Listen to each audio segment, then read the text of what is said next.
All right. Hey, Paul, I'm delighted to have you here. Welcome. Mark, I'm absolutely honored. Well, it's certainly our pleasure. Thank you so much for participating in this leadership series, which continues to grow like crazy, actually. And I know, not to put pressure on you, but I know you're going to have a lot of good insights and perspectives for everybody to hear from your background. So why don't we start with just introducing yourself, what you're doing, a little bit about your background. Wonderful, thank you. All right, Mark, I'll start in reverse chronological order. I'm currently managing partner for a venture capital firm. Prior to that, I was CFO at a large finance and leasing organization and worked there for about 11 years and worked myself up throughout the finance organization. Mm-hmm. I did a master's in finance, and prior to that, a bachelor degree in business economics. And to go back where I started, the venture capital firm is really an extended hobby. We started this a couple of years ago as a private investment vehicle on the side, and last year, me and my business partner, we decided that it was time to professionalize the organization and to really get into the nitty-gritty of the innovative startup world. Yeah, I'd like to get into a little bit more into it in a minute. But so you're living in Toronto, but right now you are in the Netherlands? That's correct. Cool. Well, we've done a lot of international video interviews, but I think this is our first one from Holland. From overseas. Wonderful. Yeah, absolutely. So the first question I'd like to ask people, this is called a leadership series, and I know it's generally a longer answer than we have time for, but what would your definition be of leadership? Yeah. To me, leadership is all about motivating people. It's about showing people the way and encouraging people to get the best out of themselves for the greater benefit of the organization or of the team that they're working in. I'm a very firm believer of showing the way, leading by example, and I've never asked anybody to do something that I wouldn't do myself. So I find, and we'll get into a little bit, leaders generally are pretty good at developing other leaders, correct? Yeah, correct. You have a unique background, international business, finance and operations, investments, and global deals. How did you evolve into all this? Yeah, my career has been an amalgamation of a whole strings of luck, and I'm sure you'll see that quite a bit. I've never set out the career that I've actually been living up to this date. So it wasn't that you sit down when you're 20 and you decide this is going to be my career path and this is what I'm going to be doing. For one thing, I grew up in the Netherlands, born and raised, went to university there, and had a dream at one point to work in North America for a couple of years. But I never expected that to be as long as I have been working there. I've been extremely fortunate of working in some very large global organizations, and yeah, that's just allowed me to travel and to gain international experience. Well, just to let you know, I didn't grow up saying I wanted to be a headhunter. Right. So, who does? I wanted to be a pro hockey player, for God's sakes. I did too, but there's only very few of us. Well, in the Netherlands, you could have raised tulips. Yeah, that's right. Yeah, or made clogs. Or made clogs, or, worked Amsterdam coffee shops, or who knows what, right? That's right. With respect to global, because I'm always fascinated by international, and there's probably never been a time more than now and in the future that it's this redundant statement, but the world is global, and so is business. And I've been fortunate to be in a global leadership development organization. That's how I got to come to the States. I love the similarities, the differences, the cultures, the languages, and there's rules and regulations also. Do you find that more exciting, more complicated, or potentially both? It's always a bit of both. First of all, when people talk about cultural differences, even between Europe and North America, they on the surface they seem to not be there, but they truly are there. Um, my most important thing, and the most important thing I've learned over the years of working in both continents is initially never judge. So listen, understand cultural differences, and we talk about management here, so understand how people want to be managed and work with that. Mm-hmm. Tell us a little bit more about that, though, especially internationally. I compare a lot of things to sports, and I interviewed an executive in a major pro sports organization a little while back, and he said they always aim for championships. They know they're not going to win it every year, but that's the aim, the championship. But one thing that's required is consistency and consistent winning seasons. Right. How do you develop a culture, and especially now you're getting in the private equity arena? How do you ensure a winning culture that will produce consistency like that, which in a business would be consistent winning seasons would mean consistent profitable seasons? Yeah. To me, it's all about people. Managing is all about people. It's all about understanding what drives individuals to bring their best to an organization or to a team. Leadership is not telling people what to do, but leadership is showing people the way and making people feel comfortable in a certain process that you're going through. Coming back to cultural differences a little bit, I've explained it a couple of times to people as follows. When you have a project in North America and you've got exactly that same project in Europe, mm-hmm. Europeans will spend 75% of the time thinking it through, planning, scheduling, and 25% of doing and coming to a certain result. North Americans tend to spend 25% of planning, thinking, scheduling things out, and 75% doing. The North American way comes with a little bit more of trial and error, and the European way comes with a little bit more of planning and consensus up front. However, North Americans and Europeans get to the same end result at exactly the same time, just a slightly different way. It's interesting. Do you have a preference? Now be careful because you're talking to a global audience. No, you're absolutely right.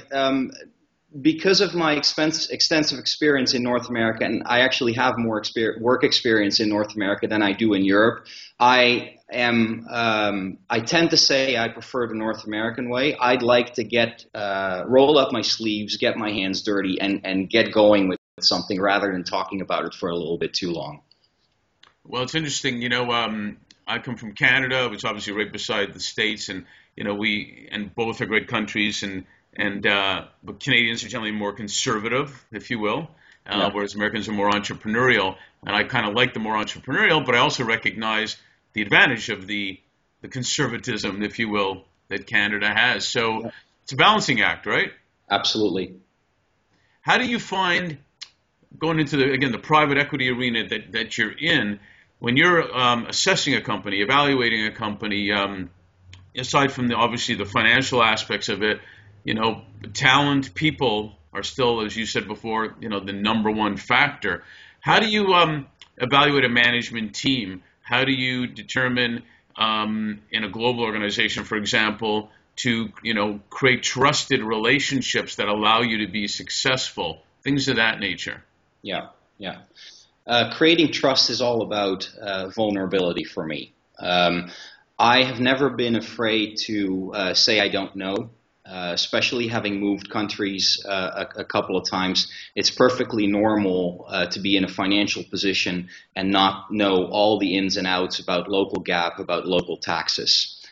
Vulnerability being admit that to your team, admit that to the people that report to you, admit that to your peers, and admit that to your superiors. That creates trust, because at that point they will start understanding what you do know and what you do bring to the table. One of your first parts of the question was, how do you recognize leadership in startups now?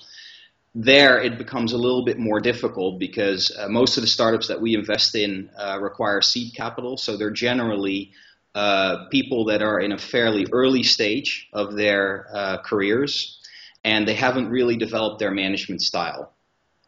So recognizing leadership in them in that early stage is fairly difficult. What we tend to do is look at their ability to listen, look at their passion for their product or service or industry that they're in.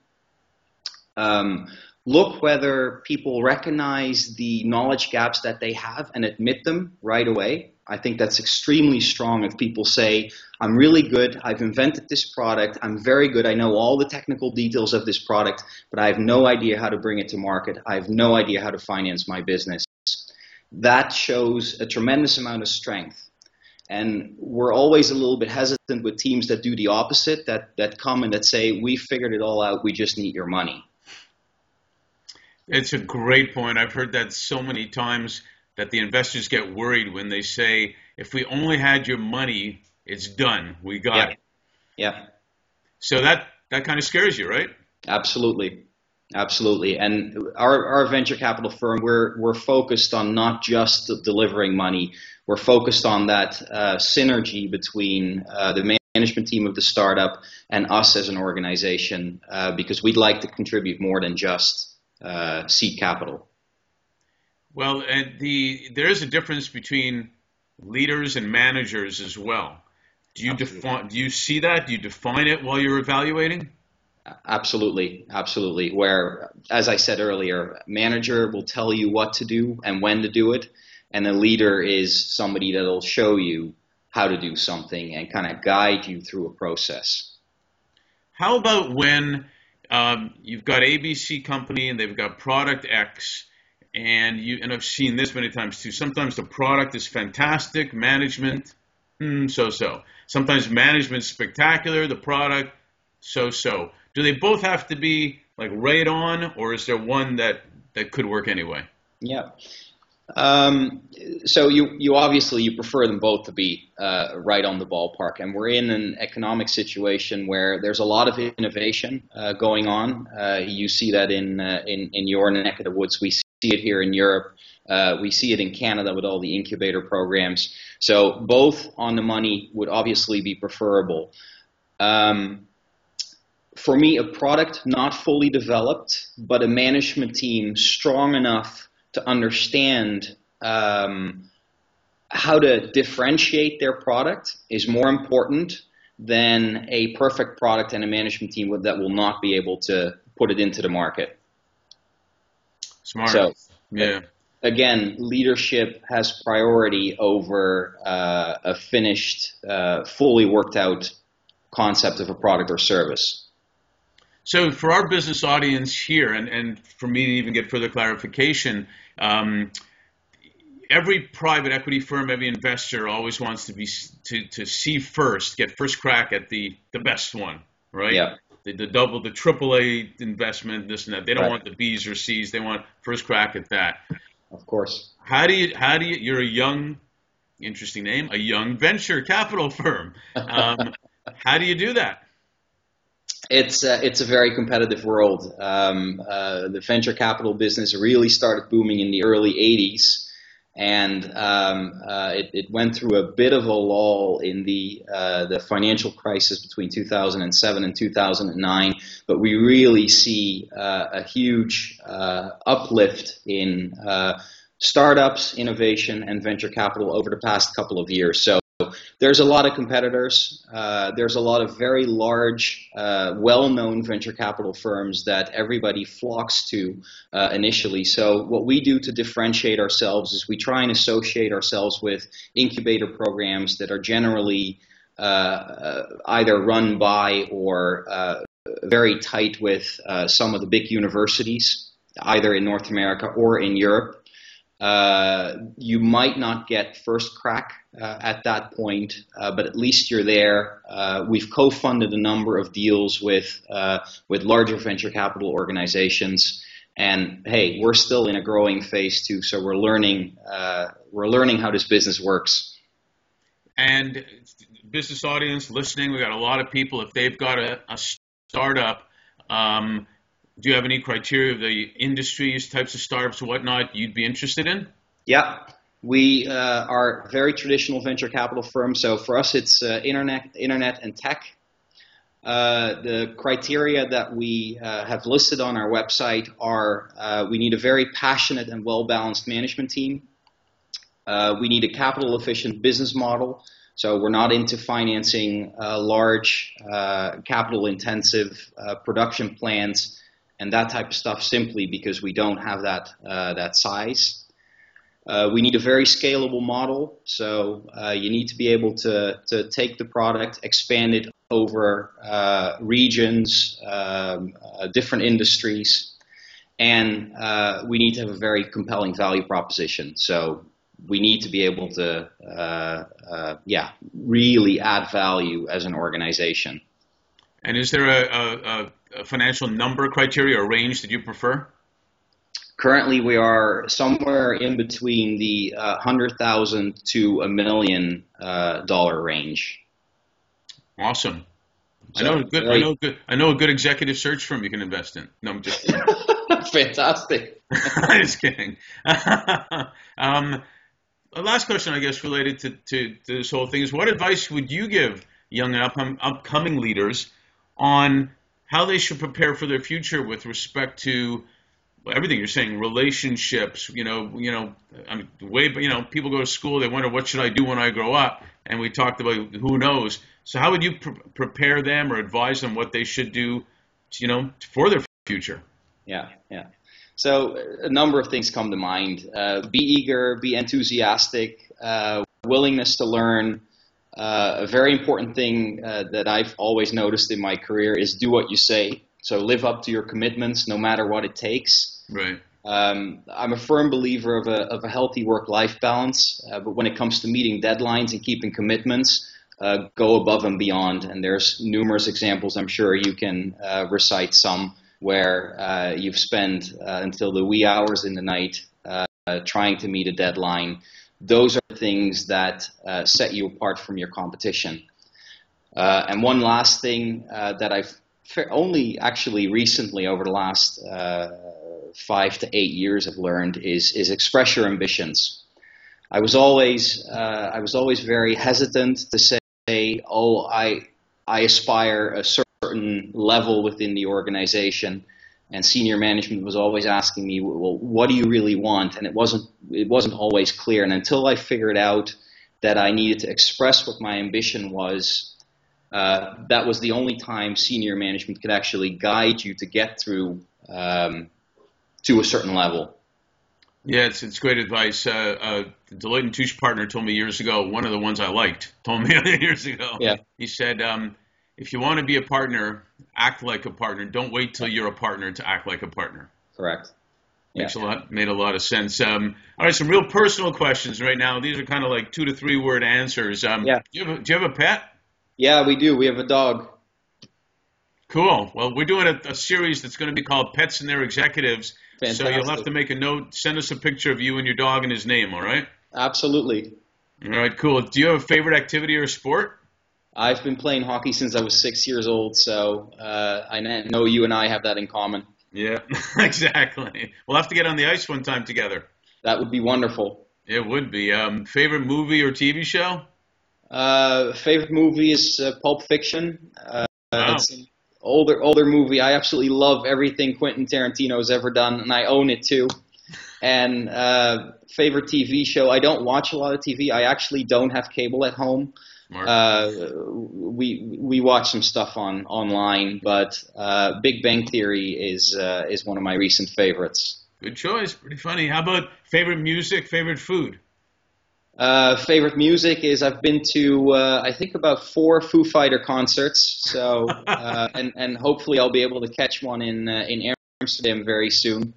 And food is extremely difficult. Having worked in different geographies, worked with a lot of international groups, I've learned how to love Indian food, sushi, Italian. Those are all parts of my favorites. I'm with you. Good choices. Hey, listen, we really appreciate it. Thanks so much for participating. Fantastic, Mark. Thank you.